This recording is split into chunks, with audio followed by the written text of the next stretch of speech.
ত্রয়োদশ জাতীয় সংসদ নির্বাচনে তারেক রহমান বগুড়া ৬ ও ঢাকা ১৭ এই দুই আসনেই প্রতিদ্বন্দ্বিতা করে নির্বাচিত হন।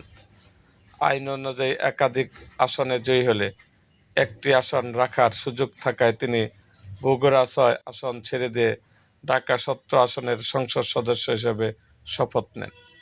নির্বাচন কমিশন বগুড়া ৬ আসনটি শূন্য ঘোষণা করার পর থেকে উপনির্বাচন ঘিরে বগুড়া শহর জুড়ে আলোচনা তুঙ্গে। দলীয় নেতাকর্মী ও সমর্থকদের বড় একটি অংশ চান জিয়া পরিবারের কেউ ডাক্তার জুবাইদা রহমান, শর্মিলা রহমান সিথি কিংবা জাইমা রহমান এই আসনে প্রার্থী হন।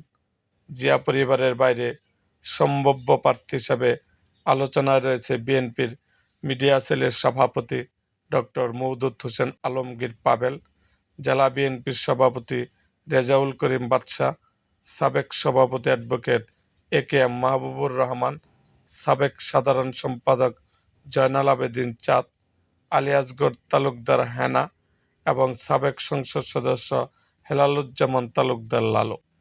দলীয় সূত্রের দাবি, সদ্য সমাপ্ত জাতীয় নির্বাচন বগুড়া ৬ আসনে জামায়াত ইসলামী মনোনীত প্রার্থী উল্লেখযোগ্য ভোট পাওয়ায় জিয়া পরিবারের বাইরে কাউকে মনোনয়ন দিলে জয় কঠিন হতে পারে। এ কারণে তৃণমূল নেতাকর্মীদের বড় অংশই চান জিয়া পরিবারের একজনকে প্রার্থী করা হোক।